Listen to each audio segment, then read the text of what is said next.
Instruction on marriage.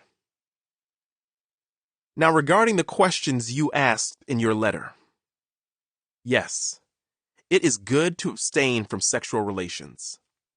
But because there is so much sexual immorality, each man should have his own wife, and each woman should have her own husband.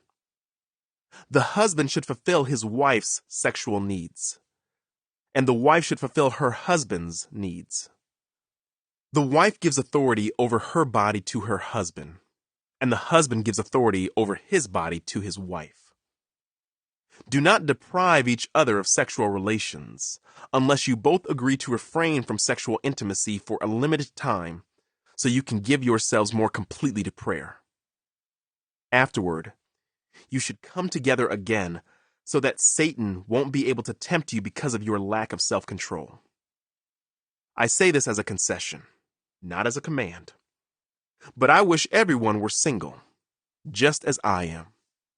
Yet each person has a special gift from God, of one kind or another. So I say to those who aren't married, and to widows, it's better to stay unmarried, just as I am. But if they can't control themselves, they should go ahead and marry. It's better to marry than to burn with lust. But for those who are married, I have a command that comes not from me, but from the Lord.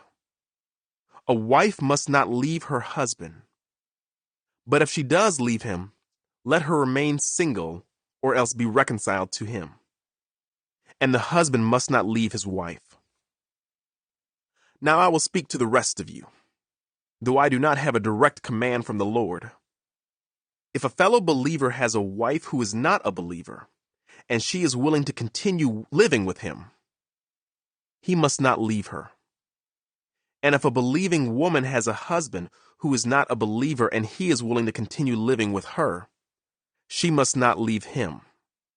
For the believing wife brings holiness to her marriage, and the believing husband brings holiness to his marriage.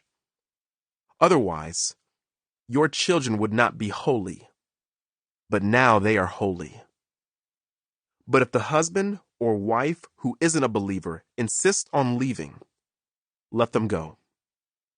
In such cases, the believing husband or wife is no longer bound to the other, for God has called you to live in peace. Don't you wives realize that your husbands might be saved because of you? And don't you husbands realize that your wives might be saved because of you? Each of you should continue to